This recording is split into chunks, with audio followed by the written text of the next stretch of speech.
Yeah. Can I get a roll call, please? Adam Kavanaugh. Here. Zachary Domian. Here. Ali Davidius. Here. Zachary Fontaine. Present. Ryan Carroll. Here. Ali Schoenfeld. Here. Michael Bell. Here. Ashley Harriet. Here. Jack Dunn. Here. Luis Dave Grande. Here. Danny Hazelton. Here. Benjamin Mosher. Here. Riley Beaton. Here. Yona Dolan. Here. Jack Pasella. Brianna Bay. Here. Thank you. First and foremost, 20 years ago on September 11th, one of the biggest, most monumentous things that's happened in this country happened 20 years ago. I would appreciate a quick moment of silence for the lives that were lost in September 11th, 2001, and the brave souls that lost their lives trying to save those.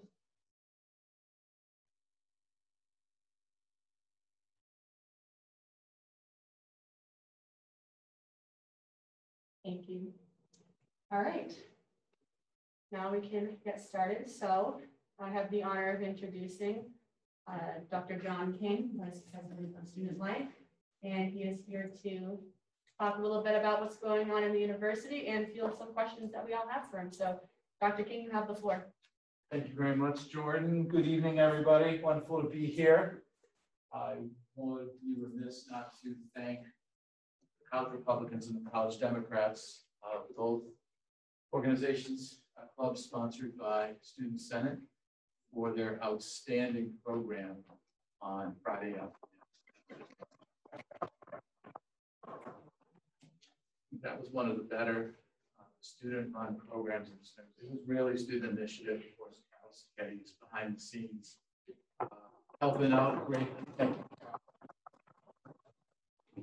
So I wanted to just give you an update because I'm sure that you have a lot of questions on where we are with COVID right now. So what I'm going to try to do is to provide that overview both in the state context of the state of Rhode Island and Roger Williams.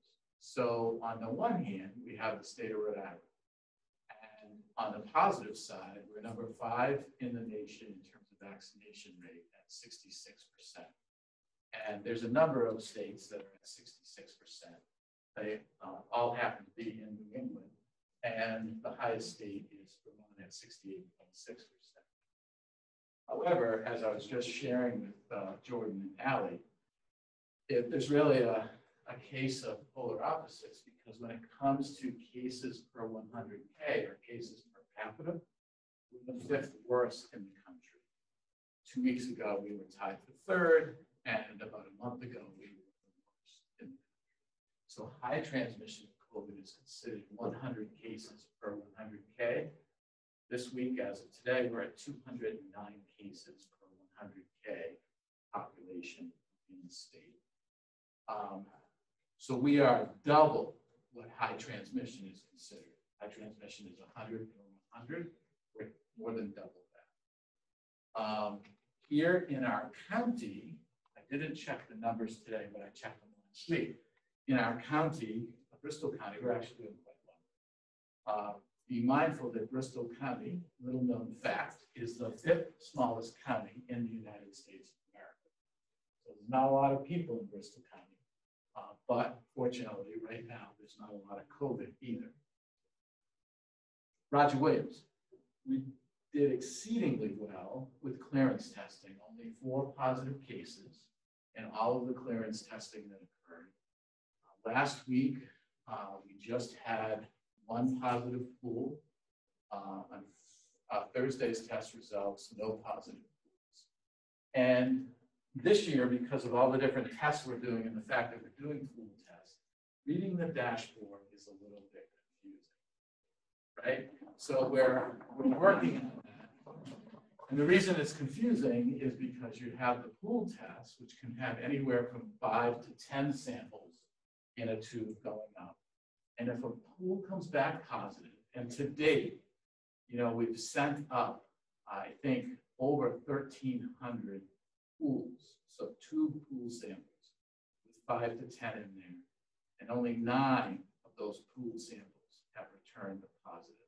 And each time, there's never been any more than 1 positive within that group because we rapid test people. So we don't want to double count. So a rapid test confirming a pool positive somewhere is not 2 positive tests. So that's why it becomes so confusing.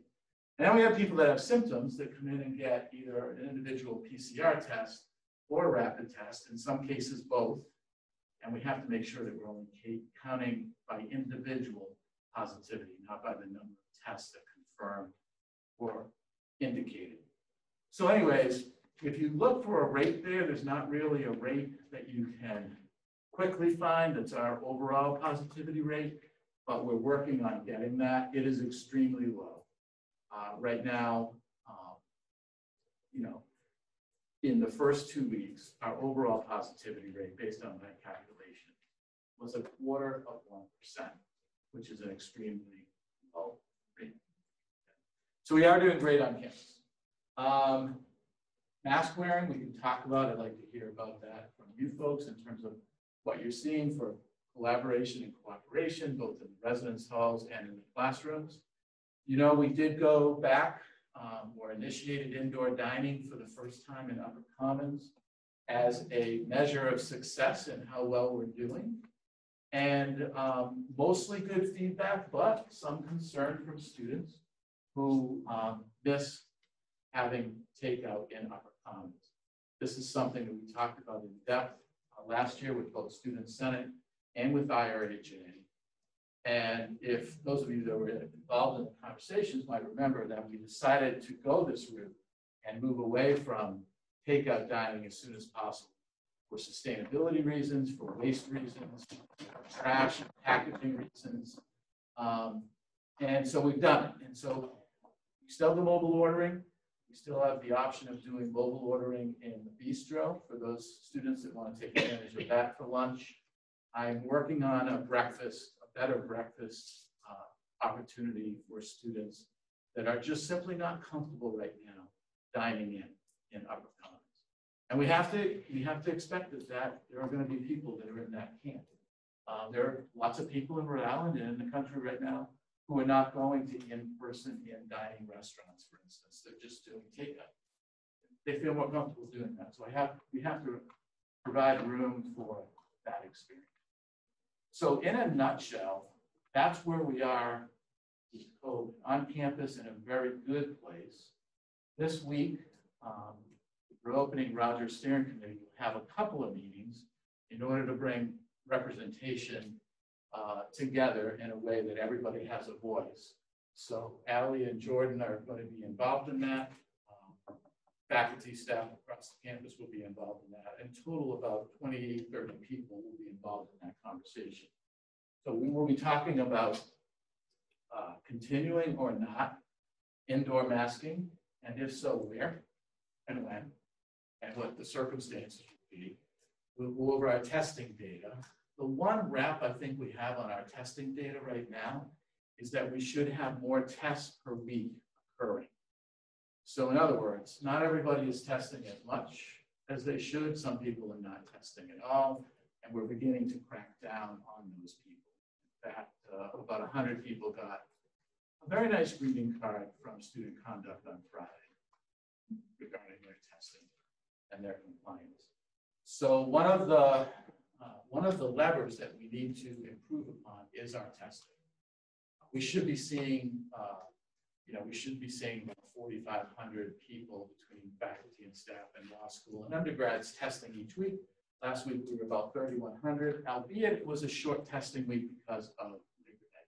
We only had the 3 testing days. I heard that the testing center was jamming today, really packed, so that's a good start. So Jordan, I don't want to just talk about COVID, but I know it's kind of hovering above us at 2,000 feet, so I'll open it up to questions. So if anyone has any questions for Dr. King, just give me an out and I can add to your list and make recommend. So, I I want to know, what's the update with masks? How are we going to go about that? Is there any way we can get that out of the dorm possibly, like no masks in the dorm, but like into classrooms with faculty? Masks are not in their classroom. I think, Brian, that's the question that's on most students' minds right now, and that's why the Reopening Rogers Steering Committee is getting together on Wednesday and Thursday this week. They will make a recommendation on that particular topic.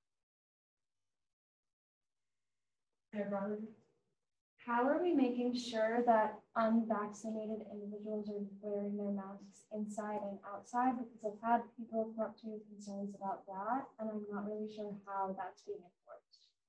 So Riley, we have to put our trust and faith in individuals.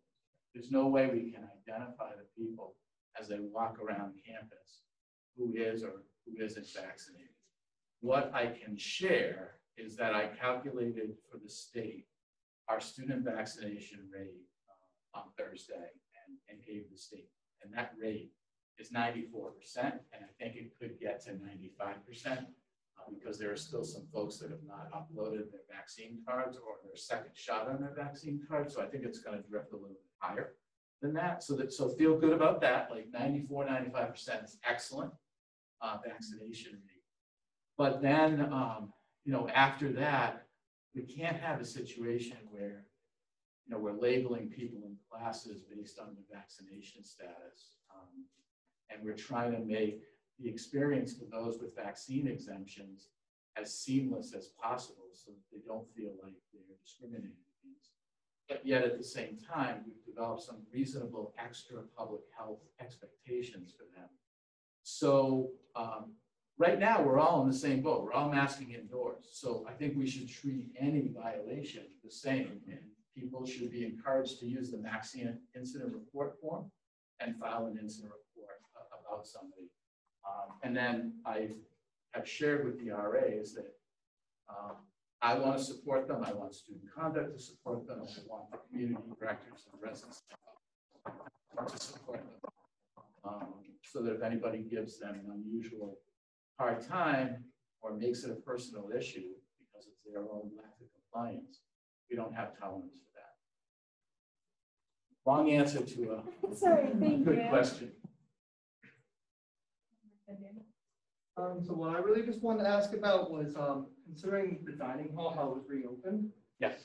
Mainly, I was just wondering, considering most people in the dining hall, of course, they're going to be packed together rather tightly and won't be having like masks on between the do you think that might be an issue in the future, considering it was stated that currently Rhode Island is at double what is considered high transmission rates? So I was just wondering if you think that might be a compromise in COVID. The fact that we went to indoor dining as a compromise? Yes. So Michael, obviously it's a risky situation if we have a high positivity rate on campus. So we'll continue to monitor our positivity rate. There were a couple of times last year, that you folks remember, that we went to indoor dining only for certain periods until we felt that we were on safer ground. So we can continue to take that approach. Honestly, probably the biggest risk would be those who, coming from those that are not testing regularly and those that are unvaccinated, that are not testing regularly or are living off campus or so that's a population that we're closely monitoring for testing compliance. In my mind, it's the most important one. Even though the Delta variant has changed the game in terms of vaccinated people still getting infected with the virus. Right? A vaccine is not an end all for getting the virus. It never was intended to be, and no one was marketed that way. There's still 5 times more protection from infection for vaccinated individuals than non-vaccinated. Thank you. You're welcome. Riley's question. Zach? Thank you, Dr. King, for being here tonight. A few weeks back, the health and wellness educators had Ann Mitchell and the COVID response from Health Services come before the committee to present preliminary planning for the fall. And one of the discussions was about the flu vaccine. And as you know, last year it was mandatory for all Roger Williams University students to receive it. This year, however, it's not going to be a mandatory requirement. It's going to be a recommendation. I'm just curious as to what made that decision, and also the fact that we only had 2 positives of the flu last year, and what does that look like for the fall as we hit the winter? Well, Zach, I appreciate the question. It's a great question. I wouldn't say that it's an absolute decision by the administration not to require the flu vaccine. But in my conversations with the health services staff, and given the exceptional big lift it took to get COVID vaccine compliance and the cards and everything in, I mean, if you folks were behind the scenes this summer dealing with students, as Adam was for one meeting, you'd realize that it was heavy labor and difficult work to get these vaccine cards. There's also a lot of resistance, and I would rather not continue to push the envelope on those that have vaccine hesitancy over the flu shot. I'd rather save it and push it on the COVID vaccine. So what I think, and I'll certainly bring this up at cabinet to see if people disagree with me, and if the president and the cabinet disagrees and they want a vaccine requirement, we could try to do that. It's just that during an active academic year, it's so difficult to track that compliance. And I'd rather my team put their time into caregiving and responding and dealing with students with that. But what I think we can do, Zach, is tout the very success that you mentioned. Because between wearing masks and the vaccine for the flu, it did prove to be incredibly effective. Now, my personal feeling is those that got vaccinated for COVID, they're most likely going to get vaccinated. We just have to make it very easy on campus to do that. And Ann and her staff are going to do that. They're going to have at least 6 clinics here with the possibility of more, I think, starting the end of this month. So look for the marketing on that. Thank you. Sorry? Yeah. What was the response rate for the required flu vaccination when we did it in 2001? It was probably about 80%.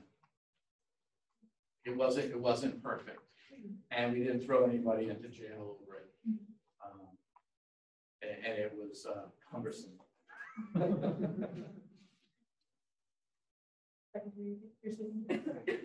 Thank you, Zach. Karen?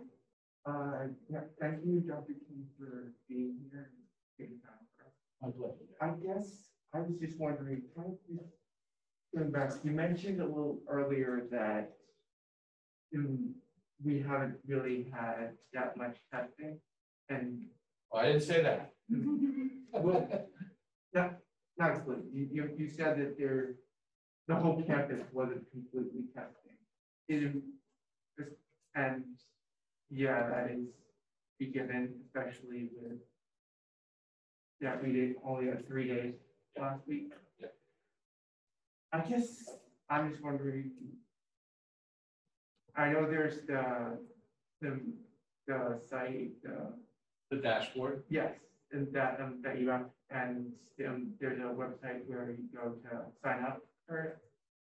So there's a Reopening Roger website, which you can load the dashboard right on the left-hand column. Are you talking about signing up for testing? Yes, because I know there's some people, as well, who had trouble with with signing up for this testing. And how we, in the interest of getting Roger up to preferably a 95% compliance with that policy, how would you and your staff work with them, work with health service and work with the rest of the campus? Yeah. So absolutely difficult to sign up for testing through the Beacon platform. People saw my email, and employees saw the email from Brian Williams, our chief of staff, about that. Not as easy as the Care Evolve platform that we used last year. But we had no choice. This is what the Broad Institute switched over to. They got out of care of all, which is unfortunate. But I think, Jared, what I was stressing is that we can do better on testing, particularly last week. Previous to last week, we were excellent on testing. Our clearance testing was excellent. And we are, along with Brown, testing the most of all higher ed institutions in Rhode Island. So I think to your question, we have begun the compliance monitoring for those that are not testing as frequently as they should be. And we'll have a stepped approach. And part of that stepped approach involves an interim suspension for a student that's not testing. So they get a warning, they don't jump into the testing system and keep it up. The next thing is an interim suspension for a week. They'll have to be on their own in terms of making up the work with their faculty. And then the next step after that is just a university suspension.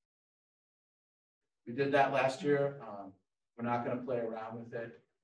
For all those that invested themselves in getting a vaccine and or are testing regularly, it's just not fair to have people that are not testing. Next point of information that I think a lot of you don't realize. So I'm on my little beacon thing. I pick a time today, which I'm not going to test tomorrow because I tested today. But you can go on to it. And what a lot of students don't realize, and I learned today at the testing center, you can change the date on a little calendar that's on the second part of Beacon. I can show you in that because if people were floored today at testing, when I was like, actually, you can just change your date and time. They're like, you can. So I can show you how to do that afterwards. But I think a lot of students today were not aware they could change the date and time. So that might also help. Thank you, Carol. And get the word out. If anybody needs to miss a testing day, just show up the next day. Or then if you can't make it in the morning and you signed up for that, you can make it in the afternoon. Go in the afternoon. Nobody's going to get barred from testing. That's one thing I can guarantee. Yes. Thank you for coming today. You're welcome back. I would like to ask you further regarding my peers' how do I say it? My peers' inquiries about questions about how to sign up for testing. Would there be like any information regarding like maybe an informational video on how to sign up for testing, or any like how to use the PEN program? Oh, Ben, I think we possibly could do that. The instructions that I sent out last week. Yes, I know. Okay. Fairly easy to follow as long as people go step by step. And I'm sure if a student had difficulty and they went to their peer mentor or they went to their resident assistant or their orientation advisor, three great groups of people that they've had interactions with, particularly for the first year students, they would get help that way. But, and we also have the COVID-19 question line. So if a student is struggling, they can generate questions to that line and somebody will respond. Thank you. You're welcome. I have myself next to the speakers list. So a bunch of students have asked me in regards to what a booster would look like, if they're wondering if the university would offer that here. Obviously, it's not in the near future, I'm guessing, for us, but similarly to how we had clinics for the flu shot and the COVID vaccine, would the university be offering the booster as well? And would that be as well? Well, Jordan, on behalf of the university, more than a month ago, I let the state know that we would be very open to hosting a booster clinic on campus at any point during the semester when the boosters became available, once the federal government and the state government decided how to do that. I would caution all of us. I think that college students are down the line in terms of when the booster will be made available. But I did again reach out at the end of last week and reminded them and said, even if it's before the end of the semester, we're ready. So we don't control the access or the supply of the vaccine. Fortunately, the two clinics that we had during check-in in Global Heritage Hall, the state provided the vaccine and they paid for the vaccinators through an outside. So yeah, we're ready to do it. And we've had great clinics here. And I think it would be a wonderful thing. Maybe it'll happen at the end of the semester, but I don't think that the whole country is in agreement right now on whether the booster is needed and what ages it's needed for. So stay tuned. Switching gears a little bit, are there any divisional goals that the division has, and how can Student Senate kind of aid in that effort, if there are any? So I think, and Carol, please feel free. I think student mental health and resiliency is probably our #1 overall divisional goal. And one of the objectives related to that is to increase the number of faculty and staff that are trained in mental health first aid, that model, as well as student leaders. So I think that's one of probably the biggest initiatives that we want to push this year. And then the other piece is residential master planning. We know that we have a number of residence halls that are aged and are sort of coming to the end of their useful life, particularly on South Campus. I think of Cedar, I think of Maple, probably after that Willow. So that's another big part of the strategic plan, and that fits in with the university master planning related to the future of space and place on campus. So those would be the two biggest ones right now. And then honestly, and I think you folks can provide support. In this COVID era, it takes a tremendous extra amount of energy and planning to just keep the campus safe. So everything that happens, whether it be in marketing communications, whether it be in student programs leadership, in public safety related to transportation, and health services related to the respiratory trailer, everything we do takes extra time and extra thought. So that's part of the reason that we're not kind of swinging for the fences right now. Okay, Rachel. I was wondering thinking of roughly like when the steering committee decisions will come out. Yeah, I would not be watching the computer every hour for our recommendations. So to be transparent, we're going to meet Wednesday afternoon and we're going to meet Thursday morning. And then our deliberations and our recommendations need to go to the president and cabinet. And so I anticipate that won't happen until next Tuesday. To happen, I'll brief the president, during that time. We'll probably let the community know that we met. But we never promised a firm date. We just said during the week of the 15th, we would reconsider. Okay. Yeah, I have information. Sorry, he's just gonna direct first and you can go. Also, I think Brian Williams will be here to also kind of talk about the strategic plan, to give some highlights as well. Thank you. Go ahead. Yeah. First of all, thank you for being here. I just kind of want to backtrack to, we were kind of planning for going on with the COVID, as well as the mental health services for the students. As someone who has mental health struggles and has a service dog for mental health struggles, do you have any ideas? Because I also know the counseling center is still online, which for me personally, I'm not really sure why, because for example, we have dining fully in person, we have classes fully in person, masks, we have so I'm not really sure why that is still online. So do you have personally anything set up that will help with that in students? Because I think especially coming from someone personally, I think in-person counseling would much more benefit students. So Danny, I think that you should ask your therapist, tell your therapist that you prefer, or anybody, right? Any student should tell their therapist if they prefer in-person counseling, let them know that. Well, I'm not connected with RWU because I have someone else at the counseling center. I can't work with them here because I have someone outside. Okay. So I'd be glad to talk to you one-on-one, Okay. like just the two of us.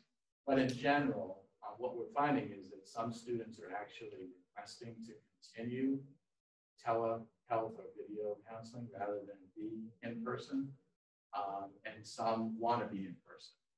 And so what we've done is we have extra space now dedicated to a student that wants to have video counseling, but we're giving them space at the Center for Student Development so that they won't have to deal with their roommate or class schedule, and they can have that counseling uninterrupted and in private. But my understanding is that we are converting the majority of our sessions to in-person. Okay. We're going to do that in the safest way possible, but that's the goal, is to be in person. Okay, thank you. Can I add to that? And just as we're talking about mental health, to make you all aware, you can always talk to a counselor should anyone need it after hours on weekends by contacting the counseling center. And then there would be +3 to be connected to someone. And I think we talk a lot about mental health. Hopefully, I said it, and those my student leader friends in the audience will join us at our mental health awareness fair tomorrow, 11 to 2. Over there, thanks, plug.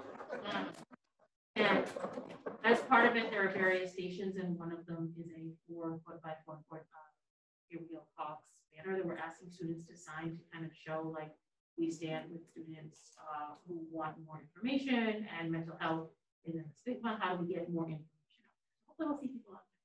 And you can win prizes. So if you have questions, you can follow my Instagram.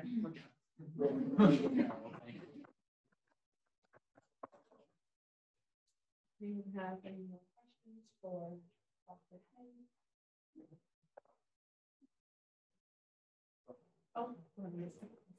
Thank you for coming, Dr. King, again.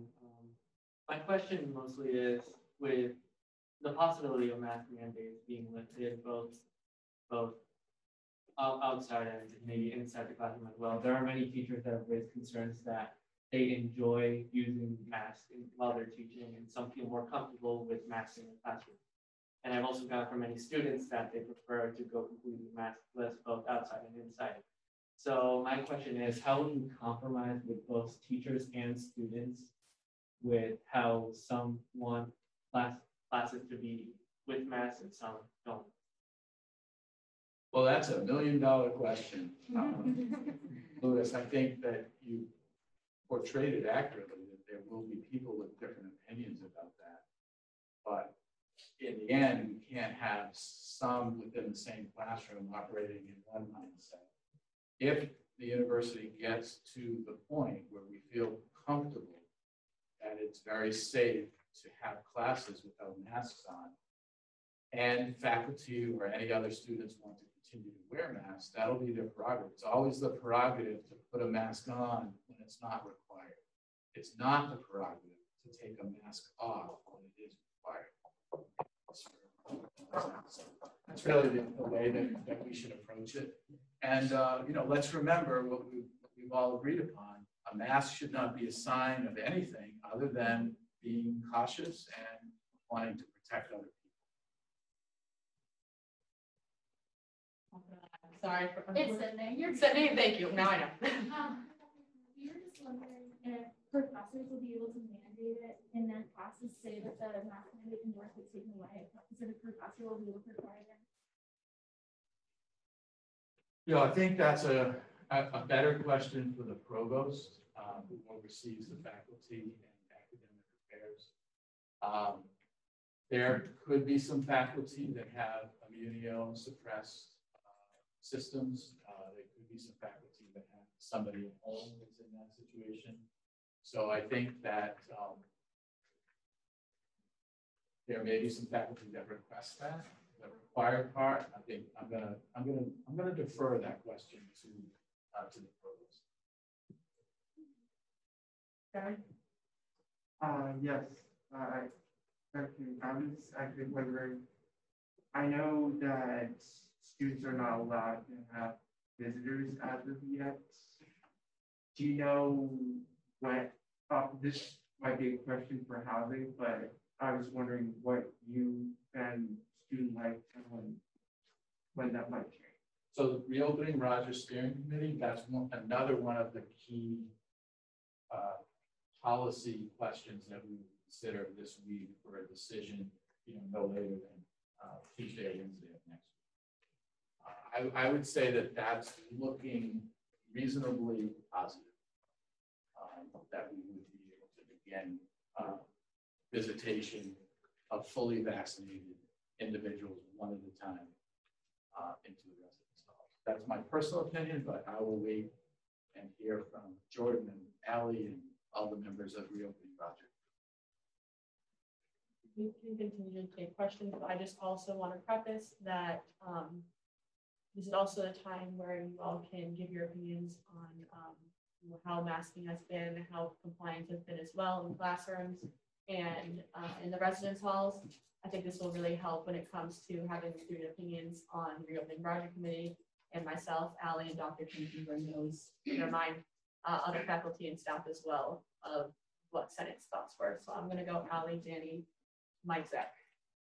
Hi, Dr. King. It's a pleasure to see you today.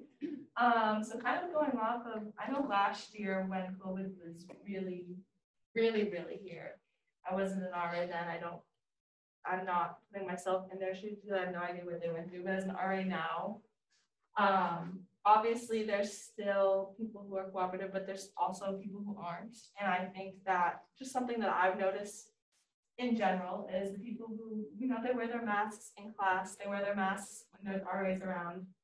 But at the end of the day, they are young teenagers, young adults who still behind closed doors will continue to do what they want to do. So just something I've noticed on duty and just around campus is just, if they want to hang out without their masks, they're going to find a way to do it, whether it's not in the open, behind closed doors again. We do as much as we can to kind of control that, but going off campus and things like that, just to keep in mind that people are going to find a way to do it. And it's just what I've noticed so far. Ally, I wouldn't just put college students in that category. Yeah. A lot of people in America. But to your point, I mean, that's another lever that we consider with Reopening Roger is that, can we have some more flexibility related to mask wearing inside the residence halls and keep, classroom masking. That's just another, possible flavor option. Danny?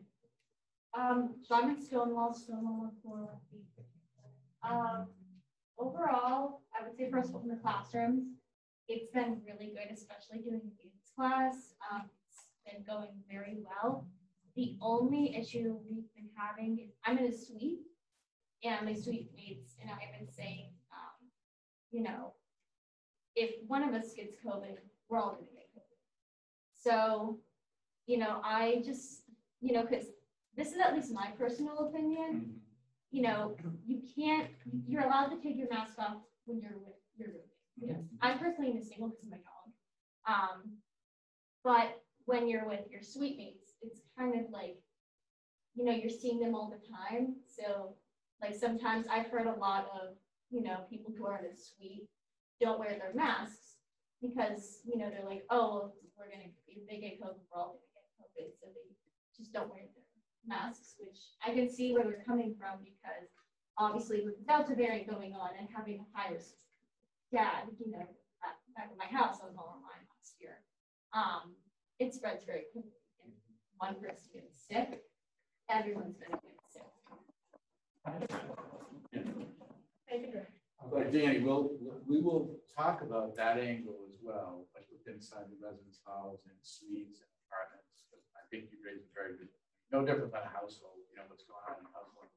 I think the biggest thing to keep in mind, and you actually indicated the answer related to your father, is when any of us know that we've been in a risky situation, off campus, on campus, I think it's incumbent on us to take that extra precaution and wear a mask more, at least until we're through, 10 or so days of testing so that we feel good about it.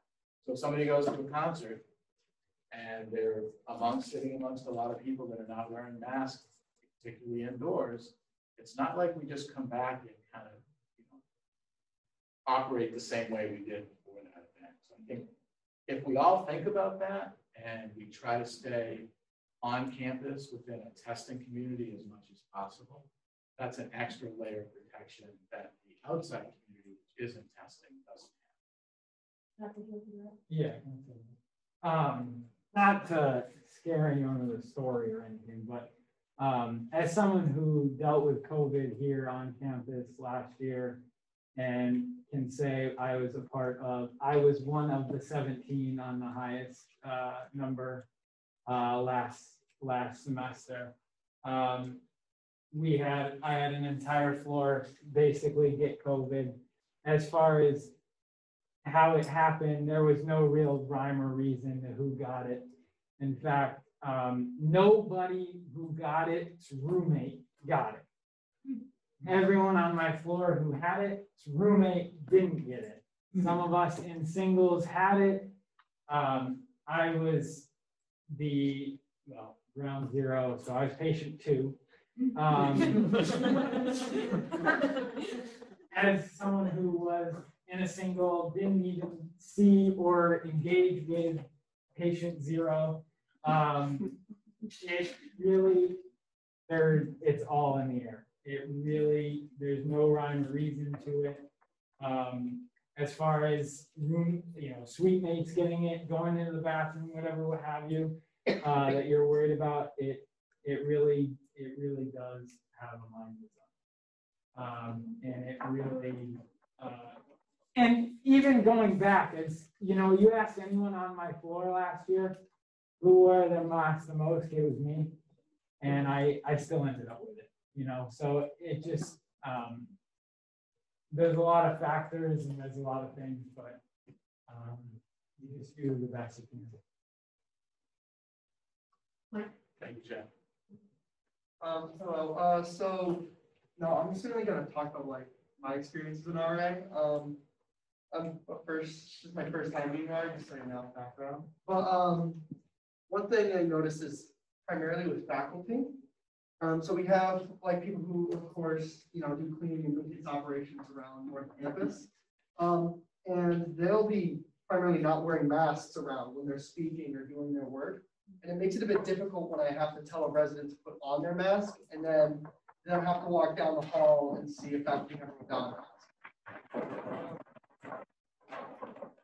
So that's just a bit of an issue. On top of that, I've also noticed a few professors who are very negative around the masks as well. And some of them who take them off in the class just to get breathers, which is a bit of an issue considering these students will have to encounter them constantly. But Michael, if you feel comfortable and you can send me any specifics in terms of names, locations, I'd be interested in that information so that I can share it with the provost. I think generally mask breaks are a good idea. It's how it's done. So the best way to do a mask break is to let everybody go outside and for 5 minutes and take that mask break. When I teach, that's what I do. Because it's just a good, healthy practice. So I think wanting to have a mask break is a good idea. How it's done is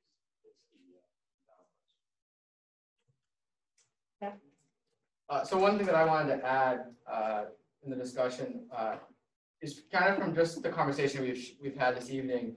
I don't know if it's really a bad idea, and I don't want to make it counterintuitive with the decision that might be coming out next Wednesday or Thursday with new guidance or staying status quo.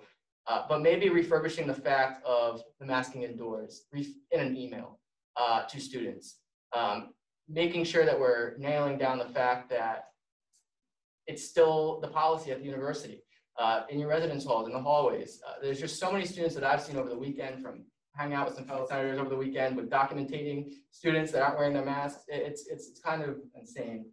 The other thing I want to add too is, one thing I've noticed is the employees at Commons, they're not wearing them properly. They're wearing them below their chin. And I've said it to them. If I see it, I say, can you please put your mask up? But I've just kind of seen it across the board where they're just not wearing. There's not proper masking inside where they're working. So I just wanted to share that with you. How many people have seen that? I will follow up with Diane, Mara on that. We do have a communication plan on what type of masks people should be wearing. We are seeing a few of the valve masks. So we do have a communication about that and about what type of mask we want people to wear at least a layer mask, not a single, not a gaiter. So we can work that sort of indoor masking reminder into that communication. I remember, folks, reopening Roger page is still the best place to get updated information. We will, once again be starting to send out reminders. I hope to be sending out positive messaging on Fridays as opposed to last year when some of my Friday messaging was not on the positive side. So I want to be able to do that for everybody as well, because we are doing really well. We are doing exceptional. Those of you that have followed the news know that Conn College has had to go remote. They had 65 cases a week. Holy Cross had 77 cases in 2 weeks. And these are institutions that are a lot smaller than us. You folks and your peers are doing really well, but we have to remain vigilant. Good, Ashley. Yeah, so I'm an RA to a lot of freshmen down Cedar, and so a lot of times I hear some of my residents or other people living in the building, they're like, okay, they said December 15th, no masks indoors. They don't read the whole sentence of, we'll reevaluate on the 15th on the whole masking indoors. So like, if you're saying that like you guys are meeting the 15th and the 16th and your decision is not coming out until the following week, would it be possible to send an email on the 15th and be like, hi, we're reevaluating. This is not the day where we're making our decision, and the decision is not no masks indoors anymore, because I know I've heard a lot of people think that 15th is the day they can go without masks, and they have to like explain the process to them multiple times. And then going back to what previous senator said about the people who work in dining, especially at Upper Commons, there'll be times where I'll walk into Upper Commons, I'll see students walking around, they'll either have their mask pulled down or they'll have like a gaiter on, and so I'm not afraid to say anything. So if I see a student without a mask on, I'll ask them to put it on, but then I'll walk over to one of the stations at dining and the worker won't be wearing their mask correctly. So then I'll be like, okay, maybe I won't go to this station. I'll turn, I'll look in like the salad bar. There'll be a student standing over there without a mask on. So it's like, okay, wherever I see food, there's a person without a mask on. It's like, which, like dealer's choice, like which risk am I going to take today? Who do I feel like is least likely to have COVID that just breathed on my food without a mask on? So for me, it's very frustrating going into dining and see a lot of people without masks on, because they could potentially have COVID and be breathing on the food that I'm about to eat. So yeah, the major two things for me is people already making up in their mind that September 15th is when there's no longer masks, and then the lack of mask wearing by the dining workers and the people in commons. So yes, we can get that message out that, September 15th is not D-Day, and we never, clearly the messaging never meant that. I'll be honest with you, we are getting messaging from students that are advocating for the masks to be rolled back. We are getting that. We're getting it from some parents. They typically tend to be either non-vaccine or they got the vaccine expecting that they'd have more privileges and less restrictions, which I understand. With the dining people, I think what I'm most concerned about is that they work in close proximity to each other. You're not going to get COVID from food. You're not going to get COVID from somebody that's in the vicinity of your food. You're going to get COVID from being in the same place as somebody for more than 15 minutes in a 24-hour period, cumulative, that has COVID. Right? So, and we kind of got to the place now where we're not concerned about surfaces, we're not concerned about doorknobs. So we've kind of, in terms of letter priority, I think it's not a good sign from a consistency point of view that you're seeing dining workers with their stuff down and not wearing the proper mask, because then other people are going to do the same. They're going to see that as a cultural norm. But Ashley, we will make sure that we let people know that it's September 15th is not a, like, you declare what you want it to be day. Does anyone have any more questions?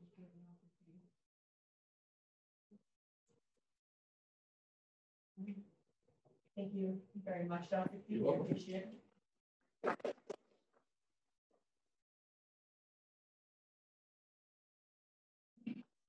We do have one more lovely guest speaker. So we are very happy to welcome Mark Porter, who is the Interim Director of Public Safety. I'm happy that he's here. So he's going to introduce himself. please feel free to ask very basic questions as he has only been here for a short amount of time. But we're really excited to welcome you, and Mark, you have the floor. Thank you, Joe. Good evening, everyone. Again, my name is Mark Porter. I'm your new Director of Public Safety. Graduating. As Jordan mentioned, I've been here today. Makes it my 7th day. I'm really excited to be here. I've spent many years, actually my entire career on campus public safety. I spent the last 25 plus years as a manager and leader for campus public safety operations and departments. Prior to being here, I spent the last 16 years at Brown University as their executive director of public safety. And then prior to that, 10 years at the University of Massachusetts, Dartmouth campus as their director of public safety. And then several years at Northeastern University in Boston, which rounds out my 30 plus years here at public safety. I'm really excited to be here. It's a beautiful campus. I love the synergy on the campus right now, the campus community. So I'm really excited and looking forward to spending my time and tenure here.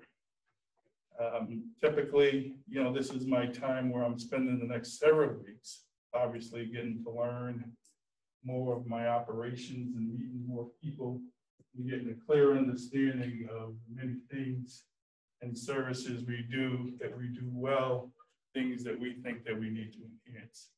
I think we have a very good and capable public safety department in terms of their personnel. I'm happy to say that. I think one of the things that I focus on during my first initial weeks and months is to really look at, how do we get a chance to enhance the services that need to be enhanced? How do we get to look at new programming and programs to help serve the community in a much better fashion? So I'll keep it that brief. I'll take some questions if you do have any. So feel free to hop on the speaker and start with. I'll first start. So again, thank you so much for coming here, especially on short notice. We just really wanted to get you in here so we can meet the new director of public safety. And I think that's truly important that we know the face. So my question to you is, I know you've only been here for a little bit, but what's one aspect of safety overall on campus that you want to direct most of your time into, and why you feel as though that needs to be addressed? Well, I think the deliverable of services is key to our community. I want to make sure everything from patrolling the campus, running the shuttle, responding to students' needs, everything gets met in the professional manner, expedient manner. So those are some of my top priorities. I also want a responsible and accountable public safety force. Certainly to really understand the need of what transparency means, the need to be courteous and professional. So those are my high level things that I quickly look at as I, run and operate a public safety department. Hi, it's a pleasure to meet you. My name is Ali Schoenfeld, and I'm actually the chair of Student Life. And in the next upcoming weeks, we'll be doing the safety walk around campus, in which we walk around. And I don't know if you've done this at past universities before, and just kind of see, what needs to be updated, what's kind of like not safe for students essentially. So I'll definitely be in touch in the next few weeks with you, but I kind of wanted to preface this with a question of maybe in your past university experience and even just being here for the week that you've been here, is there anything that you've noticed in particular that either, look at the smile, I can see your eyes smiling, that maybe you think needs to be brought up, or even things that you want to bring to the table, stuff like that? Well, first I'd like to go on that walking tour with you. We've done similar things at my other institutions, particularly looking at lights out, lights that need to be repaired, you know, things that, you know, that people can pick up. I think that's great. Just a, you know, obviously a quick observation. I think you have a relatively, you have a very safe campus here. I really do. I think that the public safety force has done an outstanding job. I also know that campuses evolve. I also know that things change.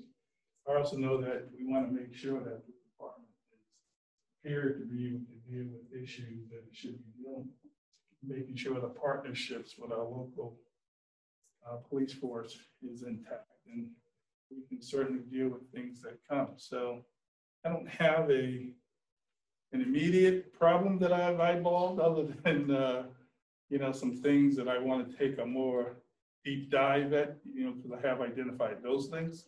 But I will say that I'm really enjoying this campus, and I really think that that, you know, we're starting at a good pace for me to say. I think we got a lot of good things in place, but I can certainly look at things that we can use. Thank you. Jack? All right, thank you for coming. I guess I'll address the elephant in the room. I guess, what have you inquired in the last 6.5 days about parking?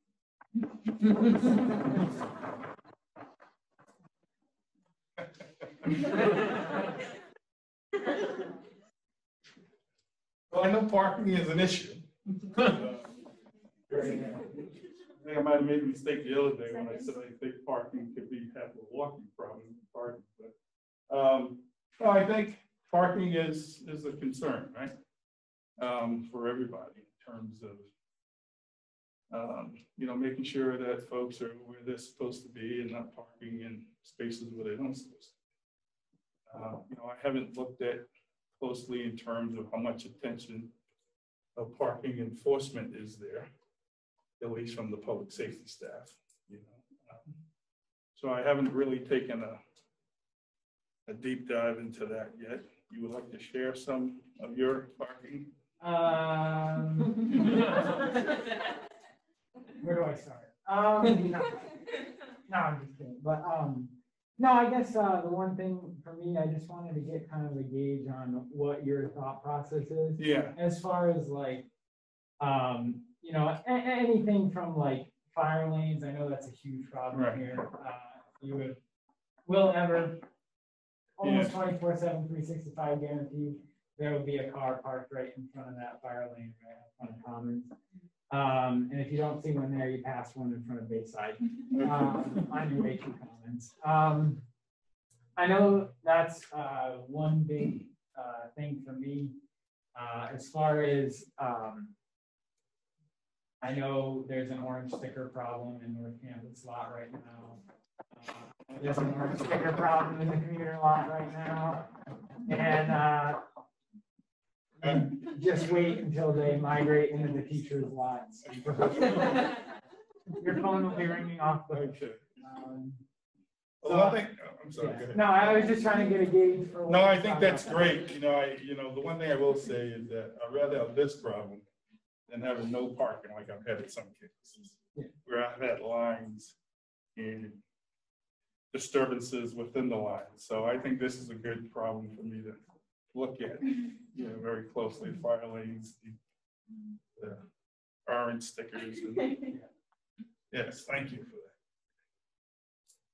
that. Thanks for joining us tonight. So we currently use a Rave Guardian app, and that's kind of been the big direction from the university and from public safety in the past years, instead of adding blue lights. So kind of what's your thought process on ensuring that first year and sophomore students and all students overall are utilizing the Rave Guardian app and truly understand the resources available? Yeah, that's a great question. So I've actually brought the Rave Guardian into Brown when I was there. I think it's a very good campus safety tool. You know, there's ways to get your numbers up for people to be involved. I think the first thing is determining if we have the right messaging out there to why people should download it. You know, is there an easy tutorial, as I heard earlier, in terms of how people can set it up and utilize it? with product. So we'll take a look at that. We'll, I'm certainly 100% into the Rave Guardian. I think it's an excellent campus safety tool for our community. I just want to roll back to parking for a quick second. Public safety is actually doing a really great job with the problem in the commuter lot right now. One day it was full and you couldn't get a spot because the first two lots were people who weren't supposed, the first two rows were people who weren't supposed to be there. And then the next day they were all ticketed. I just think one thing that may help speed that process up is maybe keeping an officer around that area, just keep an eye on it at like the peak times of the day. I think that'd be really beneficial. Oh, I think that's extremely helpful, you know, and particularly at the beginning of every semester. You know, you want to set obviously the right tone of the enforcement. So that's actually an excellent idea in terms of consistent enforcement at the beginning of the semester. I mean, just to direct, last week they had a public safety officer in the North Campus lot, basically like, unless you turn around, I will put the ticket on your cars. You know? So that would just be something that kind of worked a little bit for a day and a half. And then,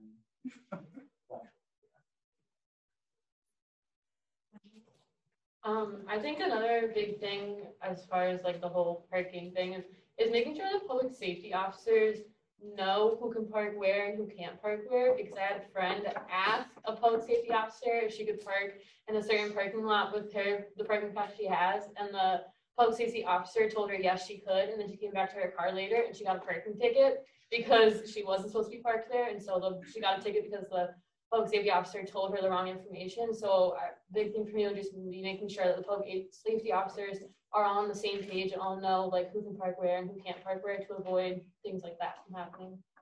Okay, thank you. Thank you for joining us tonight. I really appreciate it. I just want to know from your experience from other universities that you've been to, are there anything that you would like to replicate that you were behind the scenes of, or something that you kind of had a signature in, or what have you, to bring to Roger? Any of those visions that you? Sometimes that's a tricky, tough thing because, you know, sometimes you try to bring something from another campus to a different campus.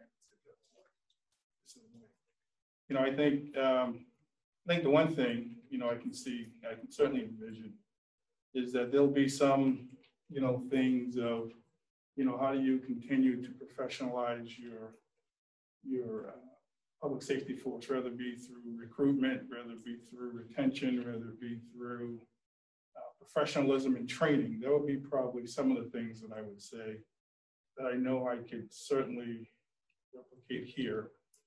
I think there'll be some things that we'll be doing that maybe a lot of departments aren't doing.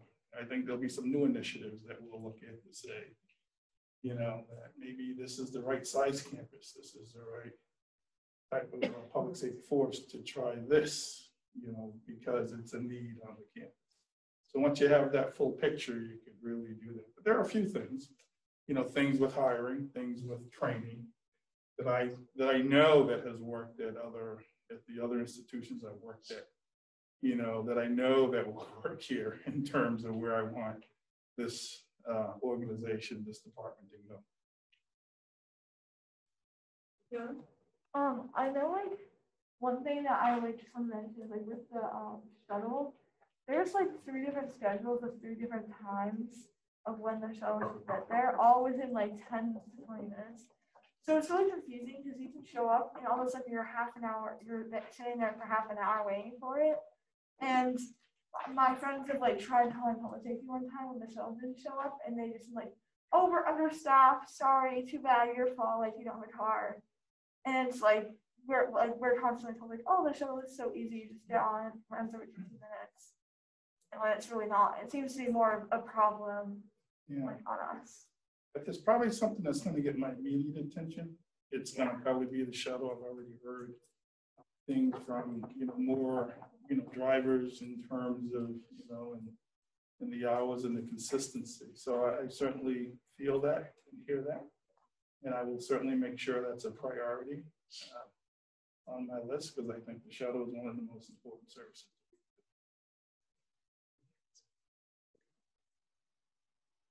Anyone have any other questions? Dr. King? Jordan, I just thought, as a point of information for the Senate and for those in attendance, that one of the reasons that we asked Director Porter and lulled him, or lured him out of retirement after a long career at Brown to come to Roger Williams was to take advantage of his experience and assess our department in an in-depth way.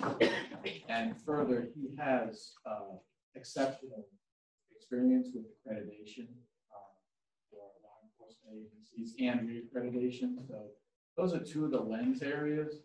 I think all of us are going to be challenged by the shuttle more this year than any other year because anything that involves a CDL license is difficult. The labor force is just not there. Our wages are not currently competitive. There's huge bonuses being offered for anybody that can drive that type of vehicle. So let's not expect Mark to be a miracle worker when it comes to the shuttle.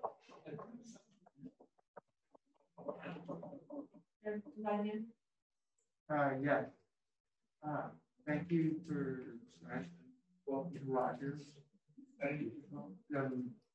guess what you mentioned earlier about doing some training, particularly with public safety. I guess I'm wondering. I know I'm also part of the student life committee, and I know one of the things we're thinking about doing is safety training for students, potentially this semester or in the near future. Obviously, Allie, the rest of us probably speaking about it, but I guess I'm just wondering for just the public safety officers in general, what kind of training are you looking to get into, and just with what you've heard about Roger and what you've seen? Well, I haven't looked at the entire packet of training that they've completed over the number of years here. But the one thing that I want to make sure is that we're training consistently and often. I want to make sure that it's not just one program, 1 year, you don't see the program again for the next 5 years. I want to make sure that we add programs, training programs where they get more in service on a more regular basis. There'll be some things that I'll look at in terms of understanding a diverse community, sensitivity training, customer service training. There'll be some, proper ways how to, de-escalate situations. There'll be a few programs, training programs I'll look at in terms of to see what the exposure here of the officers. I do have a whole list, but I'm sure that, I'm going to probably chop it down to where something that I know that they get involved with this community on a regular basis, that I want them to be really good at what they do. So starting off with some of those programs that I mentioned, that'll be the start. We'll look forward to hearing. Thank you. Hello. First, I'd just like to say thank you for coming here, and as well as we're really glad to have you. And second, I just really want to emphasize, with what you said about professionalism. I'm really glad that you really emphasize that.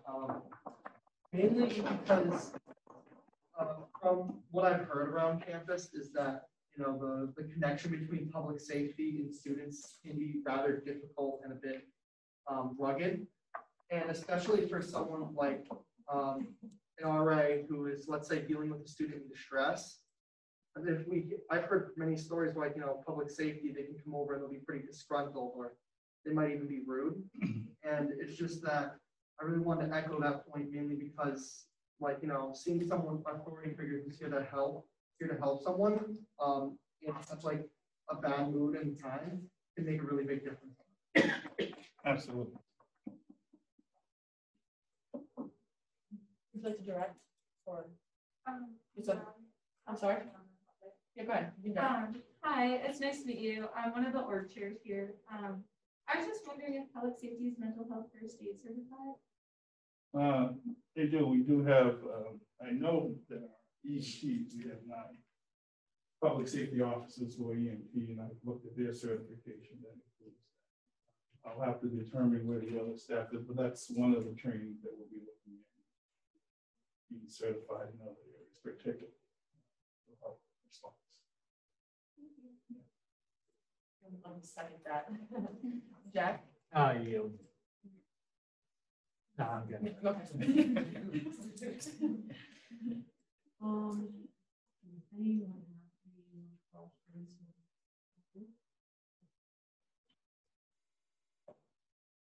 Awesome. Well, on behalf of the Student Senate, we are truly so honored to have you here. We thank you so much for taking time out of your schedule to come speak with us.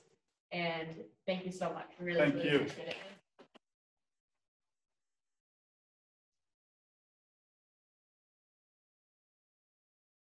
Thank you both. Have a good night. Thank you. All right. Thank you so much for allowing the conversation. I hope everyone got a lot out of having our 2 guest speakers here. Moving right along with the meeting, reading and approval of last week's minutes. Do I have any motions? Louise?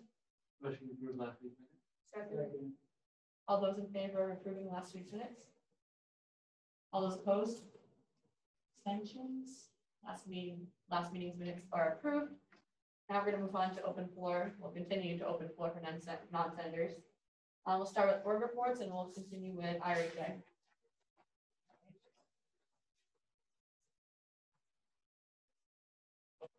So this week, RH has been doing a lot, so bear with me. So first of all, we had the involvement fair, and thank you for everyone who came out, whether or not you stopped by or not. It was honestly one of our best ones ever. We had 72 people express interest in either being on General Assembly or on Hall Council. And we also had a prize, $20 from our marble jar. And although it was tricky to guess, because there were a fair amount of marbles in there, by the way, in case anyone's wondering, I didn't actually know how many there were. There were a few people who were trying to coerce me into telling, but I didn't know, and sorry. But given that in mind, we did actually have a winner. So please join me in congratulating Julia Crane. She guessed 167 marbles. So she's going to be getting her $20.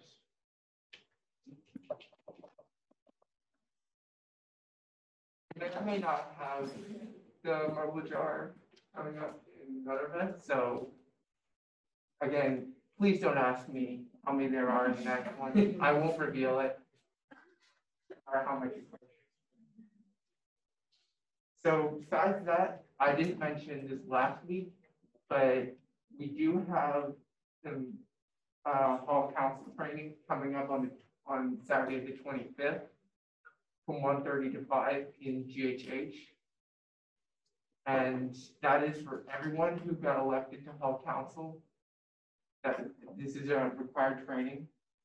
And it not only for those who get elected, but also the Hall Council advisors, so including community directors and head RA. So George and Alexandra, to make sure you get a chance to remember that. And also, just for all those who were running for Hall Council, good luck, and may the odds be ever in your favor. If you have to reach out to your community director, please just email them and ask them about election details. And also just for all residents, please vote in these elections. I know it's just another email from one of the millions of emails you get, but these people really do work hard to make your residence hall more fun and just give you a better residential living experience. So please just take those 2 minutes and just fill it out, get them, maybe even get to know.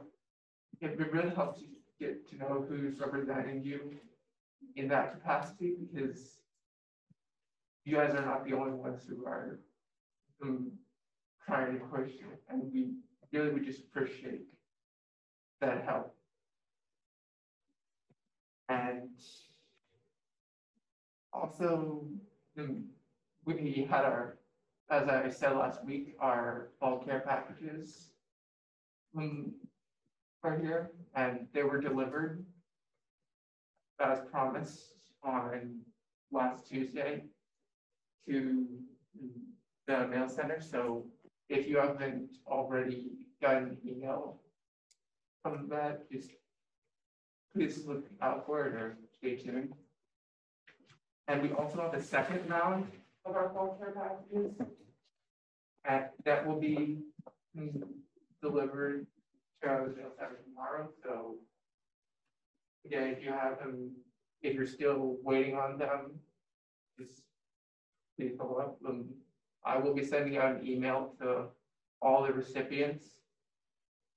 So if you have any concerns about that, please feel to reach out to me. My email is irajdfa@g.rw.edu.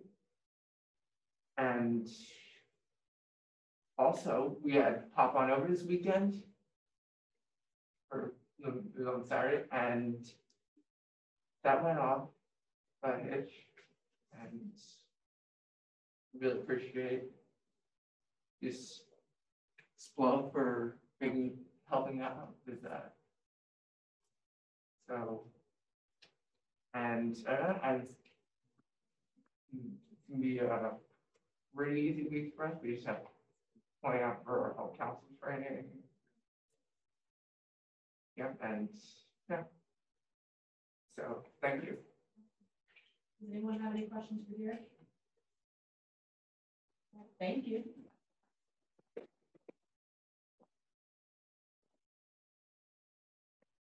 Next we have WQRI. Hey, everybody. Good to be here. Good to see so many faces on Senate that I recognize from class. Yep, so I'm John Morissette. I'm the secretary for WQRI, elected last semester. Very excited to be here.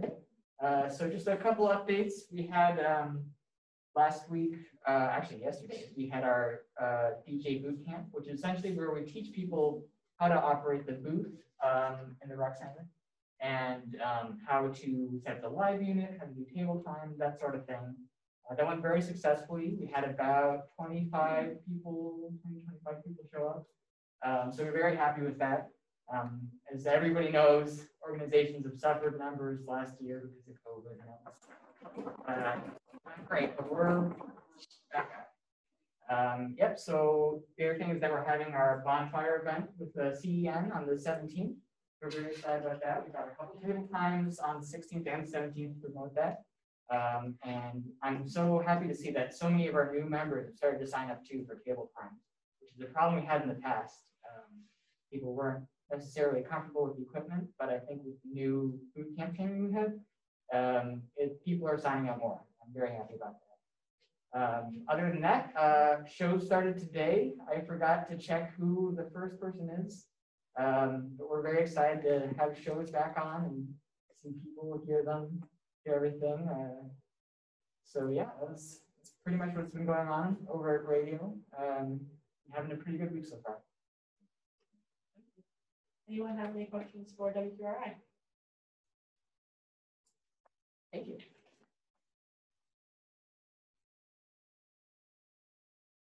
That's you with some new sneakers.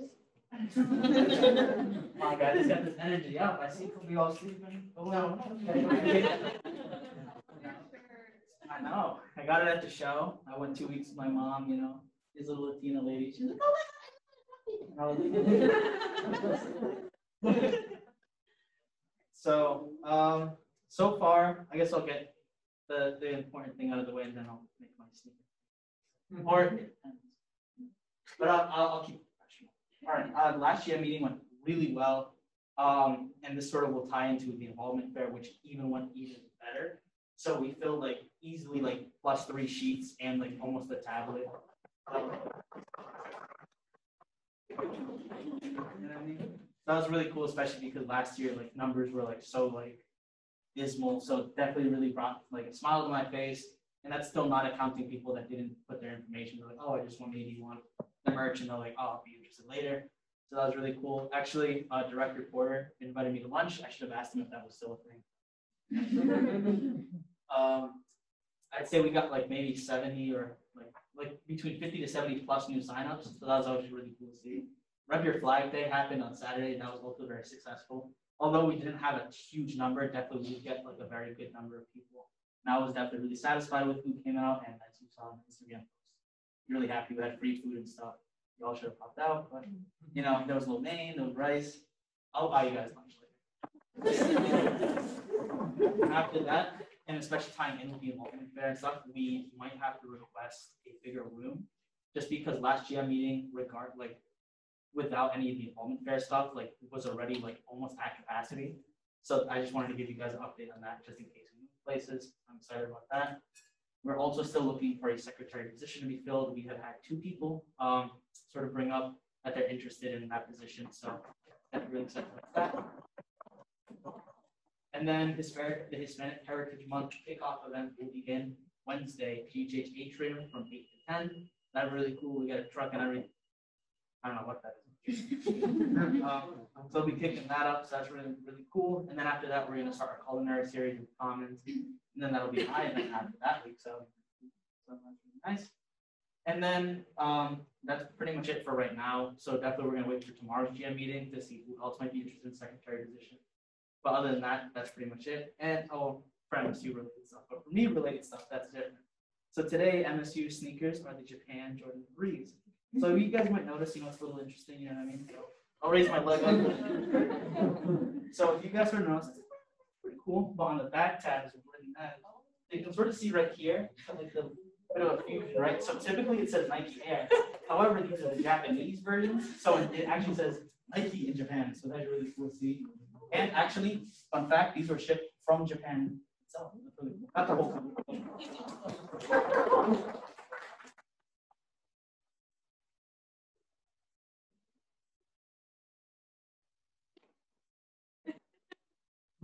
Easily follow that.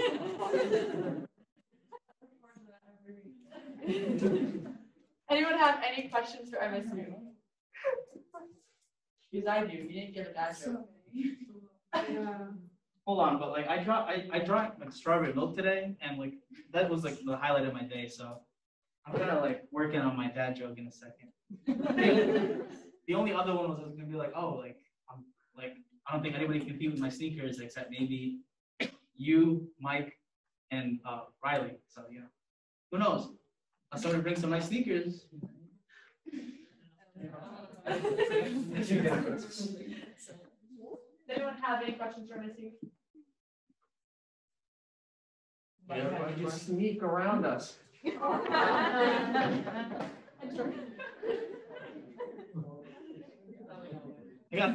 got stood up at the end. Brian took away all my energy. He was like, that thunder's mine. Anyone have any more questions? Thank you very much. See ya. All right, hello everyone. So we also had great turnout at the involvement fair. Shout out to everyone that stopped by our table. We had so many new signatures. And then along with that, we had our recruitment event on Friday. Insomnia Cookies, we saw a couple of you there. So thank you so much for the org support. And it was very successful. We had a bunch of people show up for the cookies. They did our scavenger hunt. So that was a great event. And then, so our committee meetings have begun this week. So starting with outreach, which will be Mondays at 5:30. Where's the Fun? It's going to be Tuesdays at 5. Arts and, sorry, 5:15. Where's the Fun's Tuesdays at 5:15. Arts and Culture is Tuesdays at 6, and Traditions is Thursdays at 5. We hope to see you there. If you have any ideas for the campus, please stop by. And finally, we'll be having our bonfire with WQRI this Friday. We're super excited about it. It's on the rugby fields as of now, pending weather. We're excited to be postponed with WQRI again. We'd love to go with them. And we'll have s'mores, caramel apples, apple cider, and hot chocolate. So we hope to see you guys all there.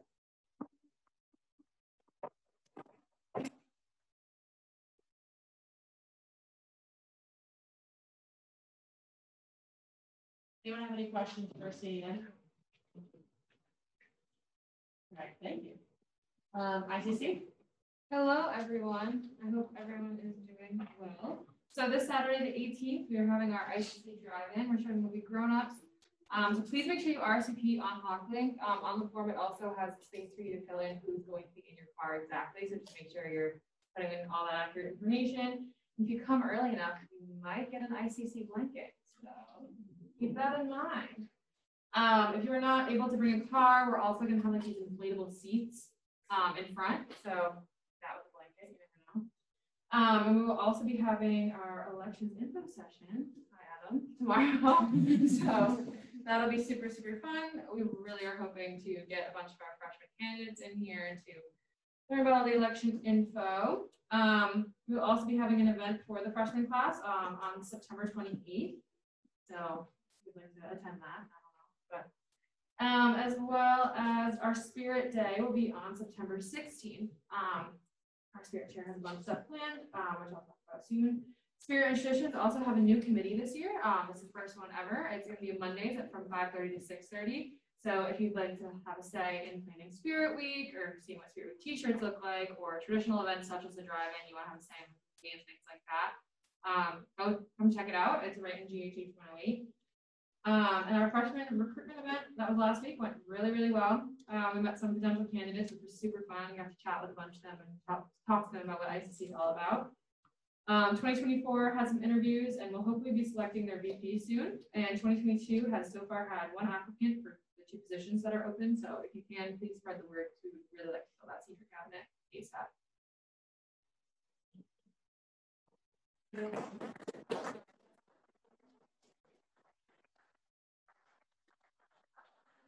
Anyone have any questions for ICC? All right, thank you. Hawks Herald. Hello, everyone. So our next issue comes out this Thursday, September 16th. And we've been working on stories for that print issue in our digital content on our website. And tonight is our very first joint staff meeting. And we're very excited for you guys to join us. We have a lot of people that signed up at the involvement here. So it's looking good. I'm still looking for a graphic design. Awesome. Anyone have any questions for Rachel? Go ahead, Ben. How do you access the digital content? Our website is rwhawksherald.com. Thank you.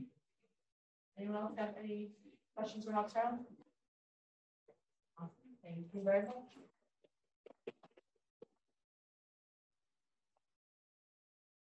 And all right. Hi, everybody. We had a lot of success at the involvement fair. We had 2 full sign-up sheets filled, so that was great. And a very successful first GM meeting last Wednesday. About 40 people showed up, so that was really fantastic for us. Getting members again. So our GM meetings are happening every Wednesday from 6 to 7 in the Q track, as some of you may know. I'm glad to reiterate that. And coming up this month, other than our GM meetings, we're having a recruitment event on the 23rd from 11 to 2 in the D'Angelo Common, where we'll do tie-dye and have a lawn game. So that's going to be a lot of fun. If you're available, I recommend coming and hanging out. That's all I got. Anyone have any questions for Saga? Thank you very much.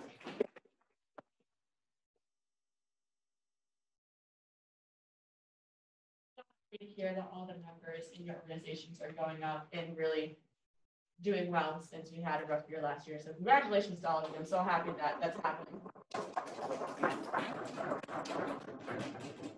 All right, moving on to our advisors. Sure. Well, for anyone who doesn't know me, I know there's some new org leaders in the group. My name's Blair. I was actually a 2013 graduate of Roger Williams. I was a member of the Student Senate and was also on the CEN for a short period of time. After I graduated, I went and did a few things and couldn't help myself, made my way back to Roger, and Adrian invited me to be an advisor on Senate. So I am here to help any and all of you with any questions you may have or help you need with anything. My degree is in graphic design, but I do a lot with the administration. I work under the Office of the President. So if you ever have any questions, need help, my office is in the School of Law, which is random, but that is where I am if you need to find me. Anyone have any questions for Blair? Go ahead, Luis. I just have one Senate question, like just for Senator. So at the President's Center last semester, you took photos of us, shots and group photos. Are we ever gonna get those? Sure. Email her. Yes, email me. Thank you. Thank you. That's all I wanted to know. Yep. Anyone else have any more questions for Blair? Lovely. Adrian. Hi, everyone. Really, I want to say first off, thank you for an amazing job that y'all did yesterday. Sponsoring the slow for our magician, Lynn Dillies. She was really great. Zach, you were a great sport. So glad you kept your head. But overall, from like what I've heard from students, they really enjoyed it. And stage crew really appreciated all the help that you gave them at the end of the night. So thank you a million times. Thank you. Today, I sent a message out to all of the club officers, letting them know that the club registration is now live. They have, I explained the registration to them during the club officer training. It's something that all of our charter groups need to do every year. And they know they have approximately 2 weeks to complete it. The club registration, it is due Tuesday, September 28th by noon. So that's something that you can put in your messaging to the club officers when you reach out to them. The club registration can only be completed by the president or the vice president. We already have like 12 groups that have already completed the registration, so they're on it. What I told them that if all of your content is up to date on Hawkling, it shouldn't take you more than like 10-15 minutes to do, and many groups have like gotten it done. So just make sure that groups are doing that. So it's due the 28th by noon.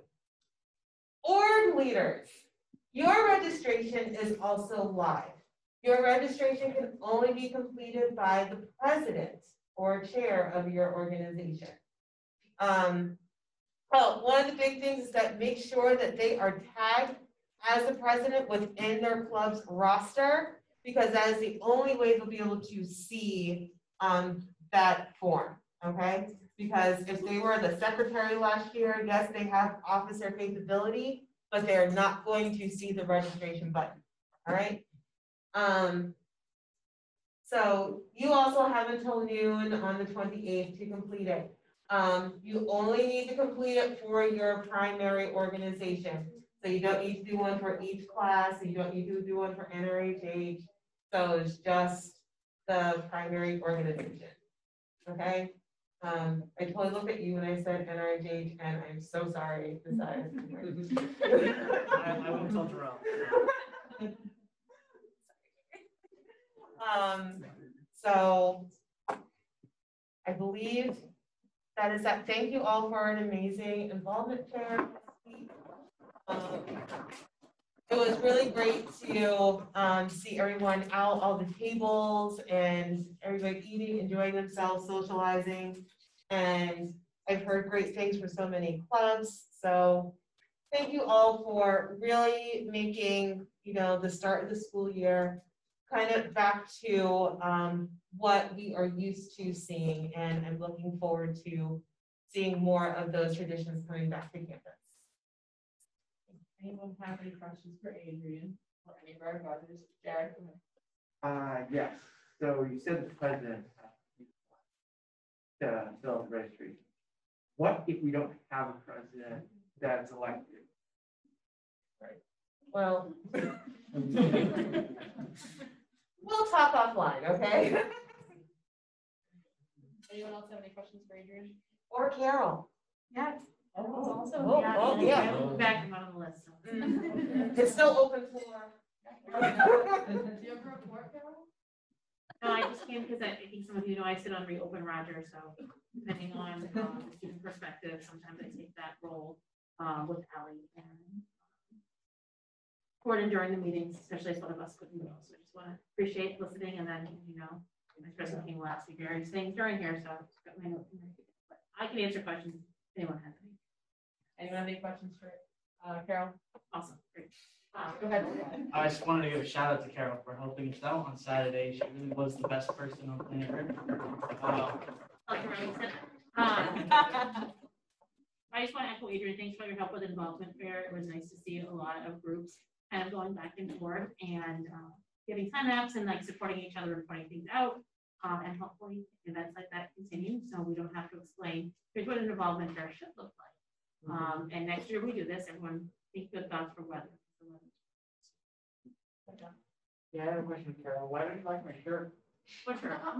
This one? I didn't see it. Oh, you ordered your mom? Oh, I didn't see the shirt. I thought you sent me a message and you were like, I Oh. want to take a picture of you. Oh, but I didn't want to be like a sketchy mom. And then I'll make them up. Anyone else have any questions for any of our advisors? Plus Carol. But before we close it out, I just want to thank all of you for your honesty and transparency in a very respectful manner with John King while he was here. It's really important that we know how you're feeling through this process. We know it's not normal, and we will do everything we can to make you as comfortable and enjoy your year as best you can. So thank you for participating in that level.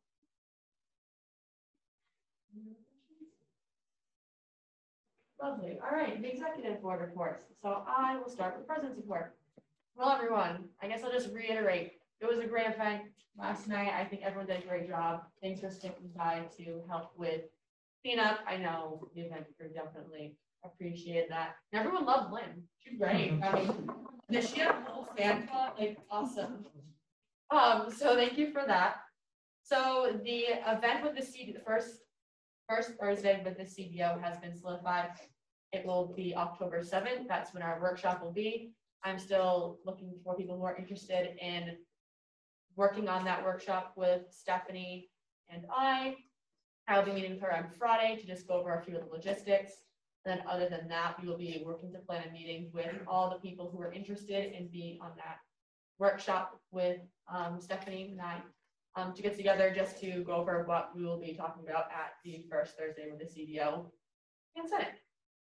So feel free to reach out to me about that. Ad hoc committee chair. So if there's anyone else who is interested in possibly chairing the ad hoc committee, please reach out to me. This is the last week. Actually, I'm going to say, please reach out to me by the end of tonight because we will be holding interviews throughout the week. So the Senate recognizes that Jack Broussard is no longer with us anymore. We appreciate his time on Senate and we wish him the best of luck in the future. So there has been a few questions regarding the dress code, and I just wanted to go over it quickly. So in e-board, we discussed what the dress code is going to be. And unfortunately, there will be no more jeans allowed during Student Senate. But I preface that with, on the other hand, every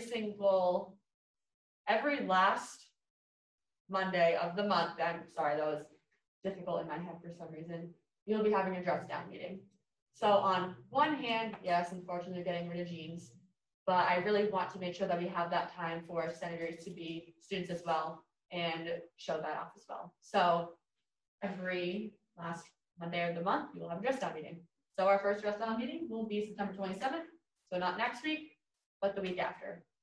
So yay to that. So I think you all will enjoy that. So what does a dress down meeting look like?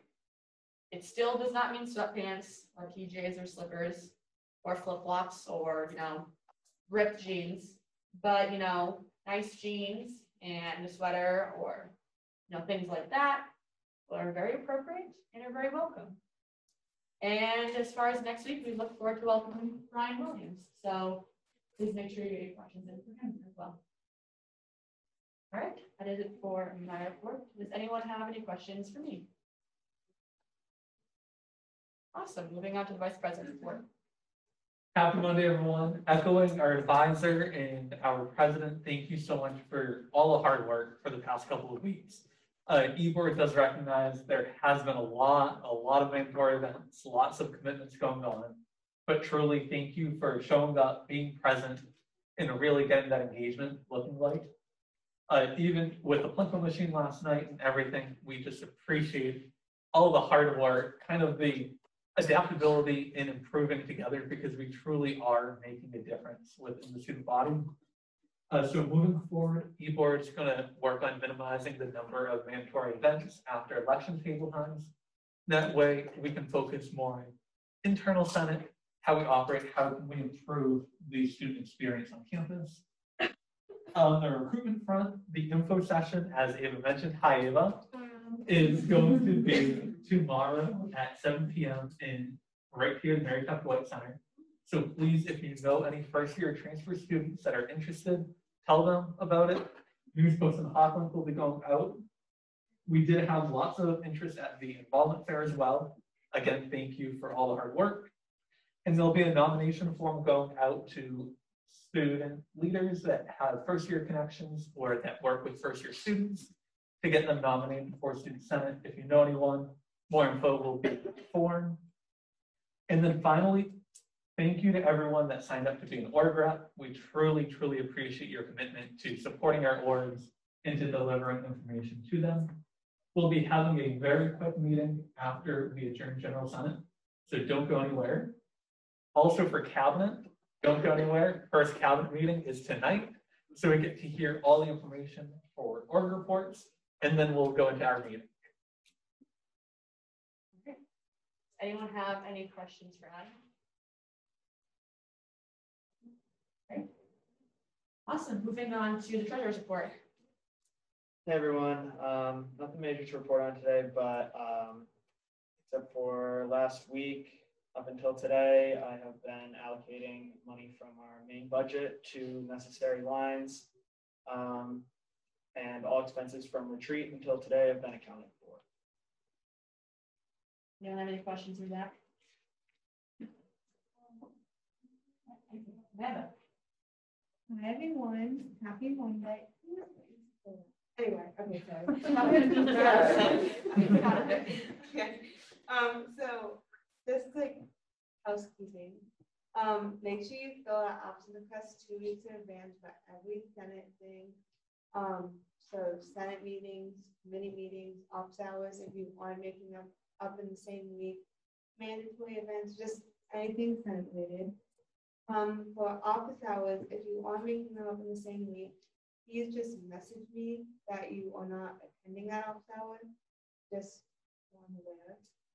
And if you have something else scheduled on your office hours, so a committee meeting, a one-on-one, anything like that, make sure you contact me so you can switch your office hours, because we can't have anything scheduled at the same time. Just in terms of the involvement fair, you all should have signed up for a time slot, and if you couldn't, then you should have submitted an absence request. Not submitting an absence request or not signing up did warrant demerits. I'm not going to issue any for that event, but going forward, if you do not submit an absence request or sign up for time, it will be inconvenient. And then finally, just make sure you're uploading your committee minutes to properly. Thank you. Anyone have any questions for Amanda? Awesome. Now moving on to our parliamentarians report. Hi everyone. I hope you all had a good weekend. Elections are going well. There were lots of student interest at the involvement fair, which you heard about, which is a very good sign for the elections. You should have all received an email from me this past weekend with links to POAs and table time signups for the 2 table times for elections. One that's this coming Friday and one that's on the 30th. I listed out in the email very explicitly that I'm only asking that you sign up for one of the 30-minute time slots between the two table times, but obviously if you are able to do more, you're more than welcome to. Thank you for your flexibility with these due to the short notice. I hope that you're able to help out and that it's a good time. I am looking forward to the bylaw review committee reestablishment bill that's on the table tonight.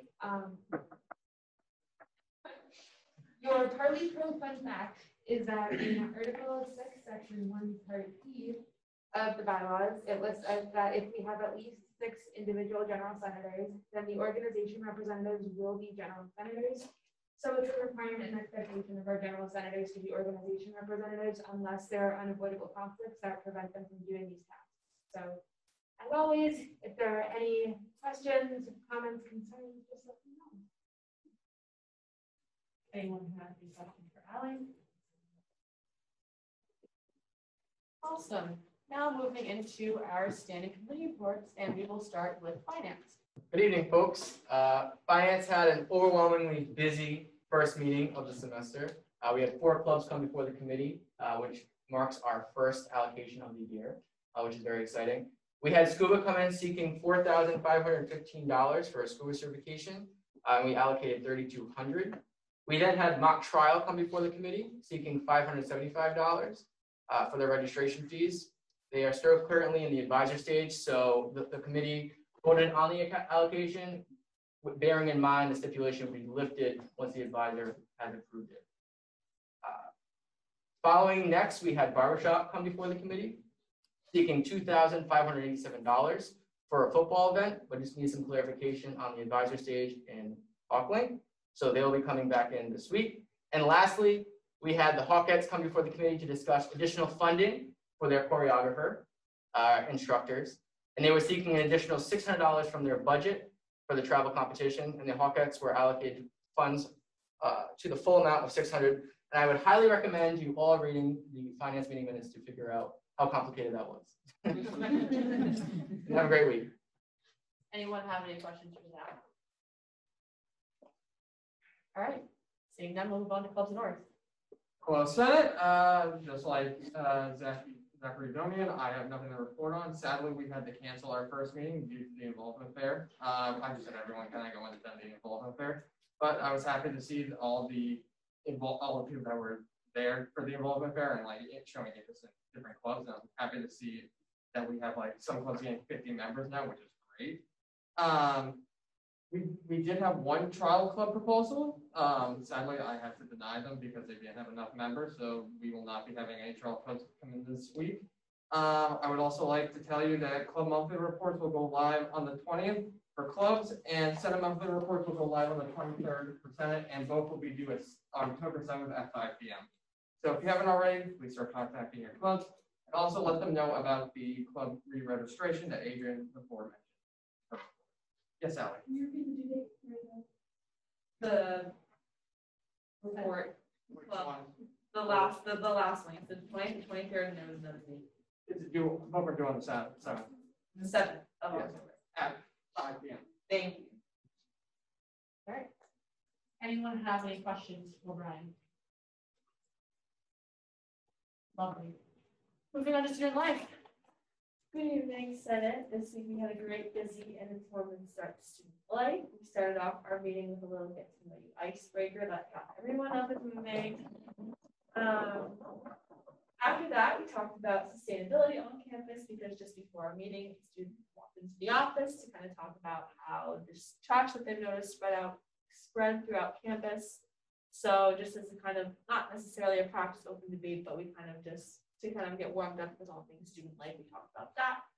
And with that, when I reached out to kind of introduce myself to just faculty on campus, dining was especially excited to meet with us. So they will be joining us tomorrow, or actually invited us to sit with them during our committee meeting tomorrow in the Upper Commons private dining room. I asked that if you are coming, that I know our committee meeting starts at 3 p.m., but just make sure you're kind of at Upper Commons by 2:45, just because it is a different location, one, but it just shows a courtesy to be there early.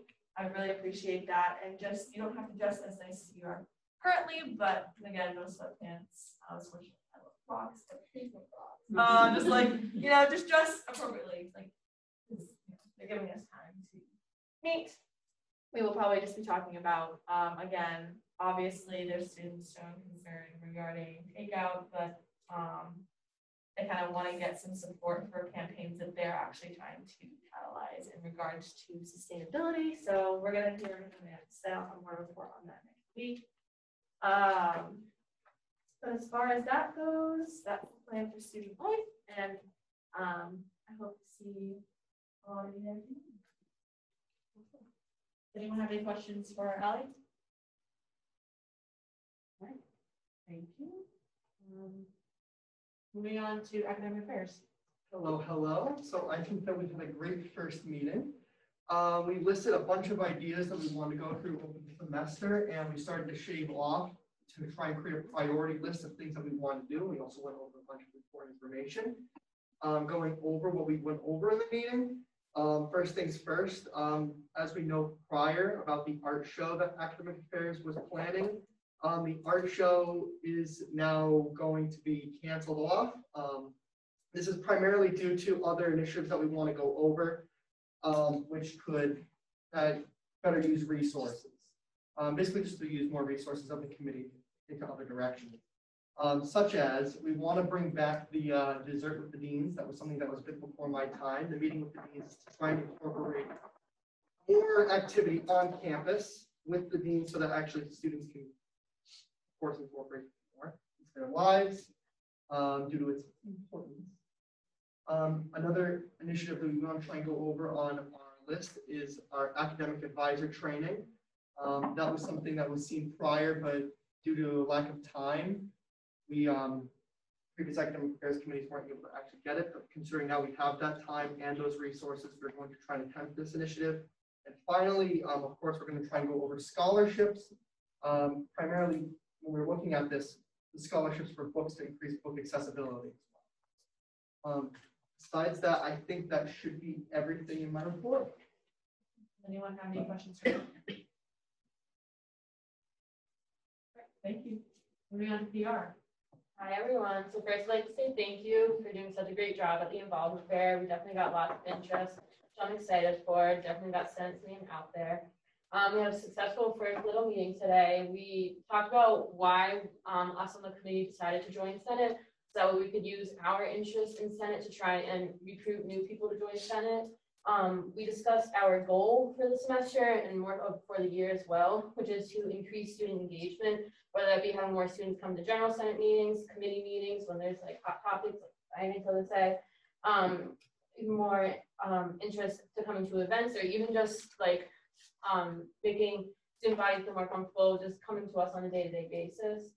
Thank you to all of you who helped out at the WOW Social and then also at the involvement fair and last night's event. We are almost out of promotional items, so now we have to come up with a new list of new promotional items, especially unique promotional items. We don't want to steal any ideas from the other orgs, so if you do have any unique ideas for new promotional items, reach out to me afterwards. And then last thing is we are giving some of our promo items over to the ICC Spirit Chair because they're doing a scavenger hunt later this week, and that way, that's another way that Senate can get our name out there. And yeah, that's everything I got. Does anyone have any questions for Ashley? All right, seeing none, we can move on to university committee reports. Does anyone have any university committee reports to report on? All right, seeing none, do we have any motions? Open debate. Second. All those in favor of opening open debate? All those opposed? Abstentions? Are there any debate topics for open debate? We'll close open debate. Second. All those in favor of closing open debate? All those opposed? Abstentions? Open debate is not closed.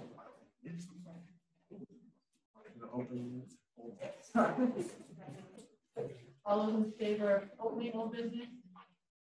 All those opposed? Old business is now closed. Is there any legislation for old business? Adam. Introducing SS 48-013, a bill establishing the bylaw review. Would you like to elaborate? I would. So this was discussed previously by the parliamentarian that we are going to be looking at the bylaws again, taking a close look, making sure that everything is lined up. The committee has been formed, and this is just a bill formally making sure that it's happening. And since it is not a standing committee, there is an end time. And we can see until all pieces of legislation brought before the student senate.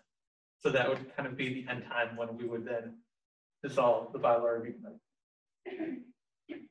Point of personal privilege, can you zoom in, please? It's hard to read.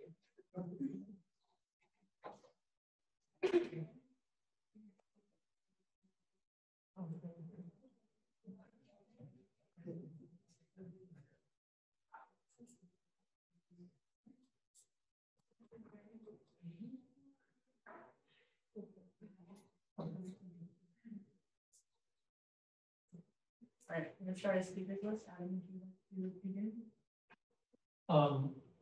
I think everything's self-explanatory. More than happy to answer any questions, though. Brian. Do we have a date in mind when we want this to end by? Just curious.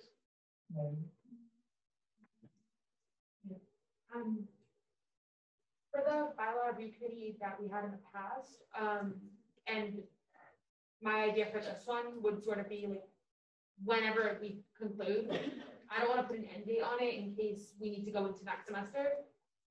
Like I don't want to say we'll finish it at the end of the semester if, for example, we need to go into next semester, because obviously the bylaws are a very lengthy document. So there is no definitive end time. It's kind of a lengthy answer for that. Yeah. I can comment, right? So I would just say, from my freshman year sitting on bylaw review, it's a very constructive time to work on things.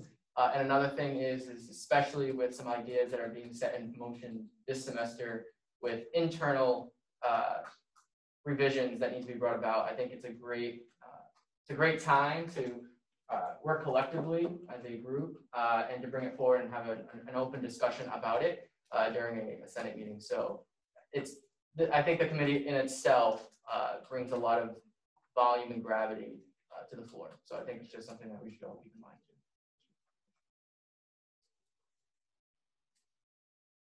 Anyone else for the speakers list? Motion to call this bill in question. Second. All those in favor of calling this bill in question? All opposed? Abstention? This bill is now called to question.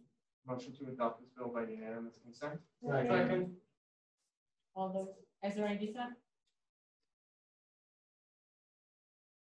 Still passes.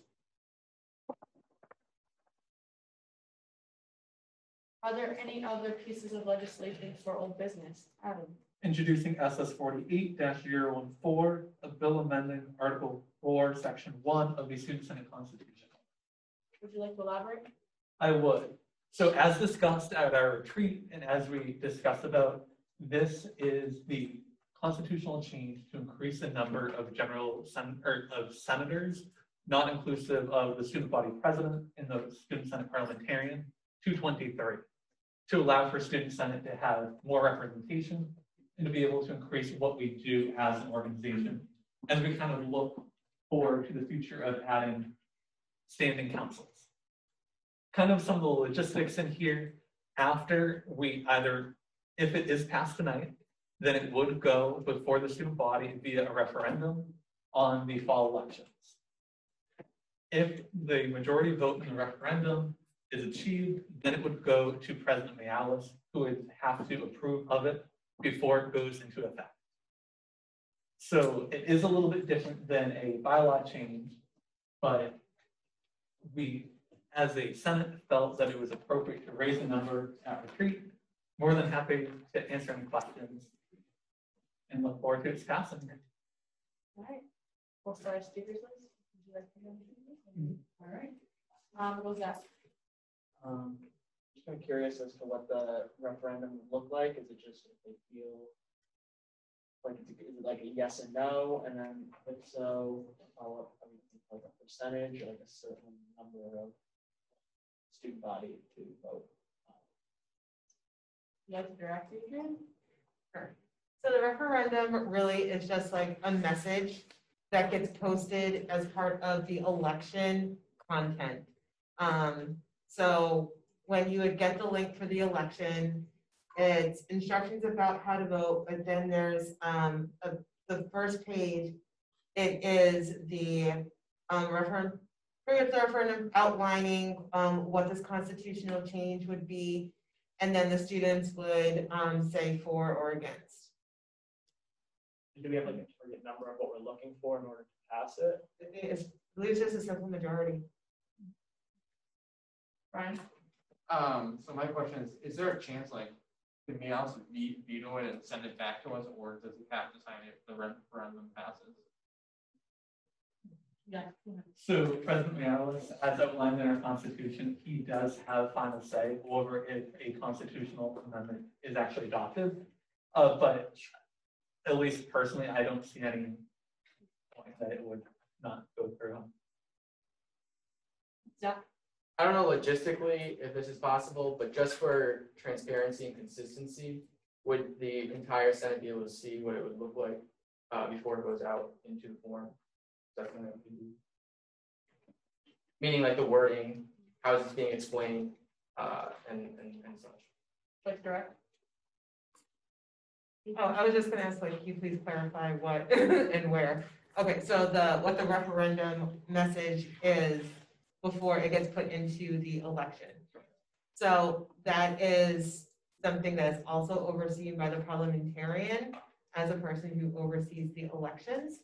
So that is something I will defer to the elections chair.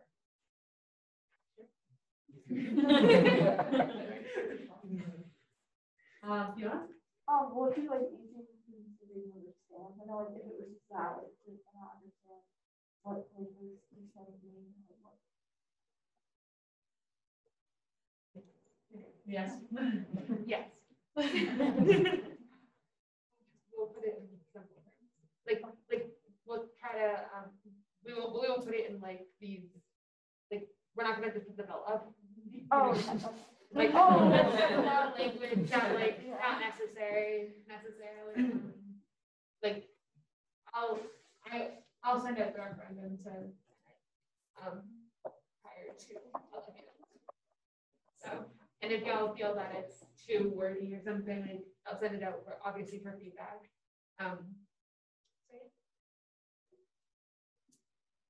Else have any other questions? Or any motions? Motion to call this bill into question. Second. All those in favor of calling this bill to question? All those opposed?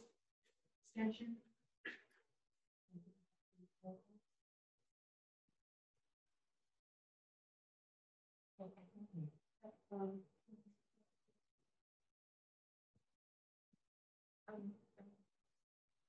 Kavanaugh, Yes.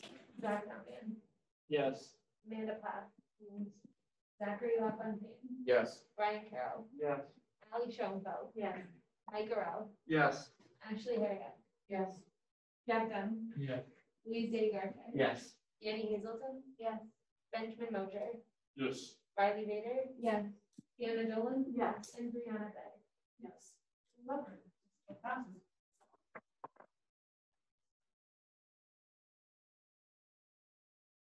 Any other pieces of legislation for old business? Motion to close old business. Second. All those in favor of closing old business? Opposed? Abstentions? All right, old business is now closed. Motion to open new business. Second. All those in favor of opening new business? All those opposed? Abstentions? New business is now open. Are there any pieces of legislation for new business? Adam? Introducing SS 48-XXX, a bill appointing a student to the position of student senator for regular consideration. I look forward to hearing. Any other pieces of legislation for new business? Motion to close new business. Second. All those in favor? Opposed? Abstentions? New business is now closed. Announcements. Zach? I just wanted to let all of you know in Senate that the Career Professional Development, they're doing professional photo shooting tomorrow. So take advantage of that. It's always a great time to update your LinkedIn profile picture or what have you. So please take advantage. Or your Hawkly.